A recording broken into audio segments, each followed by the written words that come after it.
What if you never ever learned the whole story about the passing of some of the most gifted individuals you grew up admiring? Keep reading through to the end because I'll give you a kind tribute tip to honor any star you've missed and a brief, uplifting message for anyone who is now going through a difficult time. To ensure you don't miss the last names and the closing remarks, keep watching through to the very end. 1.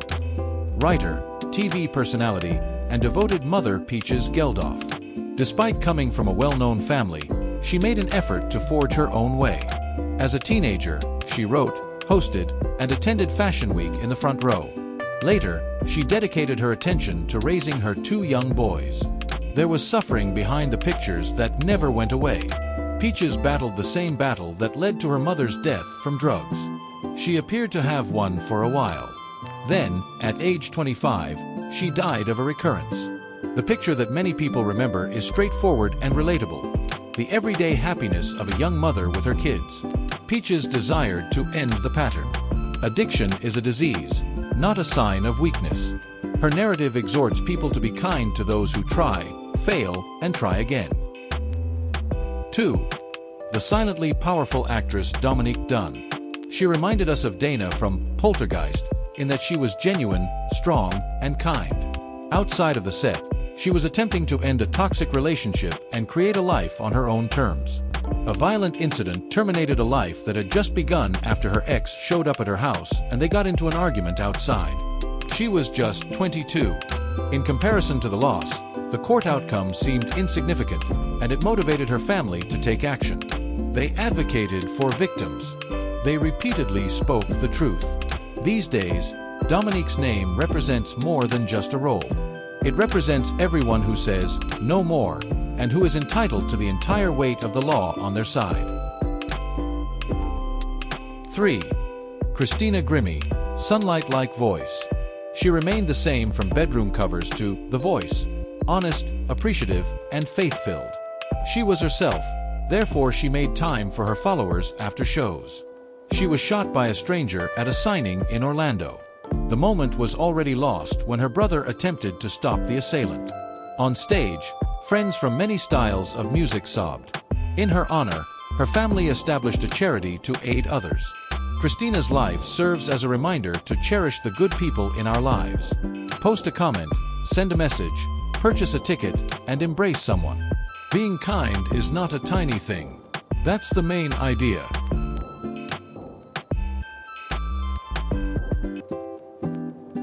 4. Stephanie Sargent, brave soul, gritty guitar. She transformed suffering into loud, honest sound as a founding member of 7 Year Bitch. Friends recall a player who never faked a note, a bright mind, and a wicked laugh. Just after turning 24, she had a night of drinking and heroin that sent her to sleep after 8 months sober. The record was completed and dedicated to her by her band.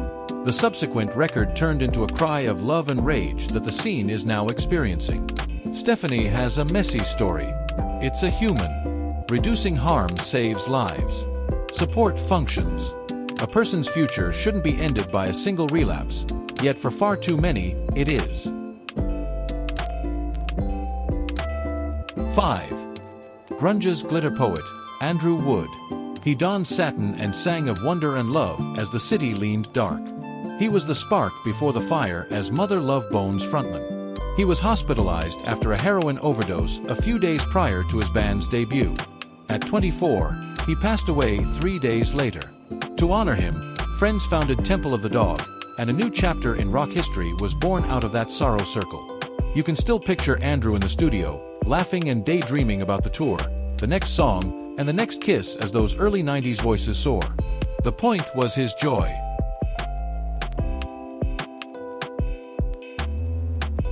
6. Mia Zapata, a voice capable of trembling a room and then stabilizing it. She combined punk, blues, and pure soul into one powerful sound with the gits. She sang like a buddy speaking the truth, which is why Seattle adored her. One night she was ambushed and died while walking home. The city went cold. Bands made money. Home Alive was founded by friends as a self-defense and safety organization. DNA resulted in a conviction years later. Mia's life saved strangers she had never met and transformed a music scene. Her message is unambiguous.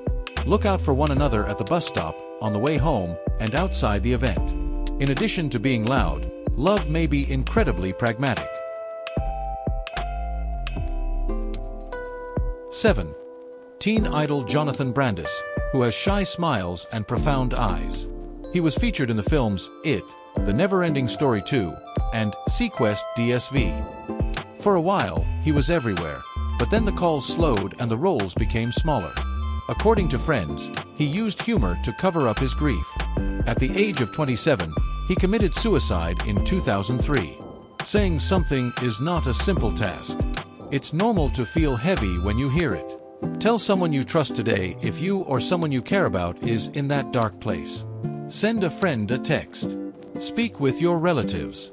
Speak with local authorities in your nation. You deserve time and attention, and you are not alone. Instead of closing doors, Jonathan's narrative ought to open them. 8.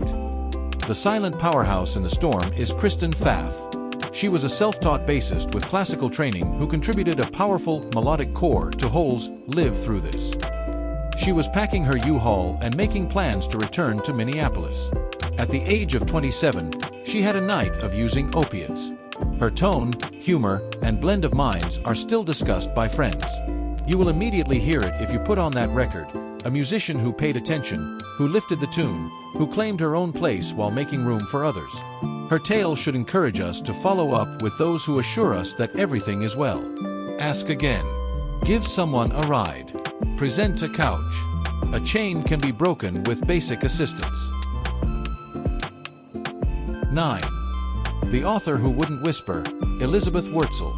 She writes about depression in Prozac Nation, without using filters, cosmetics, or an apology.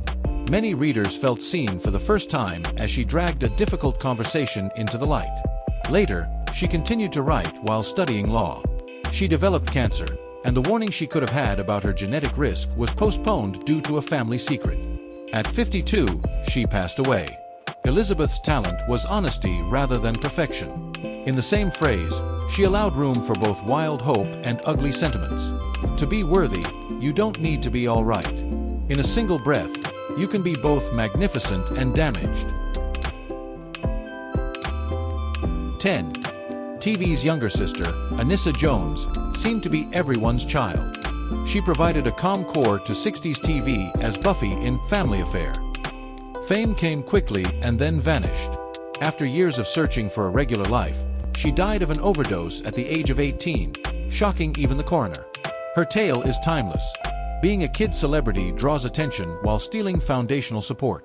Children require boundaries, education, sleep, and the ability to refuse. Allow her memories to inspire us to prioritize young talent over stars. 11. One film, one enormous light. Nikita Pearl Waligwa. Her portrayal of Gloria in Queen of Katwa was full of sharpness and pleasure, and each phrase seemed like a promise. She battled a brain tumor as a teenager, took a brief respite, and then had to deal with it once more. At 15, she passed away. People felt more courageous after playing just one role. The hallmark of a genuine artist is that. Pay attention to how her remarks enhance the scene when you replay the movie. She intentionally left that gift. 12. Even though you may not recognize the voice, it's William "Froggy" Laughlin. His croaky delivery in Our Gang made both parents and children laugh together. In real life, he was shy. Like all children, he delivered papers. At 16, he was killed in a street accident. Not a scandal. Not a headline. Just a family that missed him constantly. When you hear a little actor giggle, think of him and picture the entire set grinning back.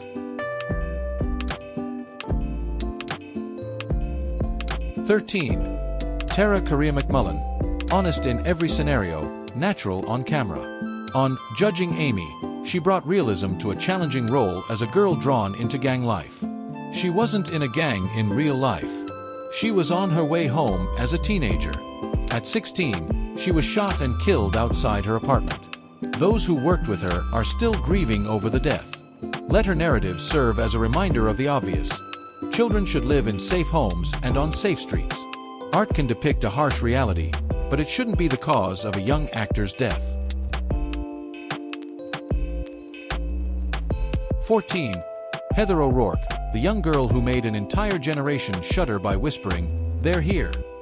Behind the well-known line was a bright, humorous young woman who cherished her family. She was 12 when she suddenly became ill and developed cardiac problems. The poltergeist curse is still a topic of debate, but the true story is one of a family's sorrow and admirers who will never forget that little voice. You can see how composed she is if you watch her scenes again. Her secret magic was the serenity of a child in a chaotic world.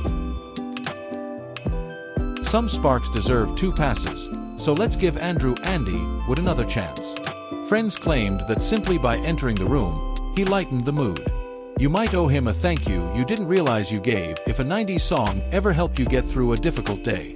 Listen to Chloe Dancer / Crown of Thorns, Pain and Shine simultaneously tonight. Andrew is still at work there. To help more people see these names, please like this video if it moved you. In the comments, let me know which celebrity you believe the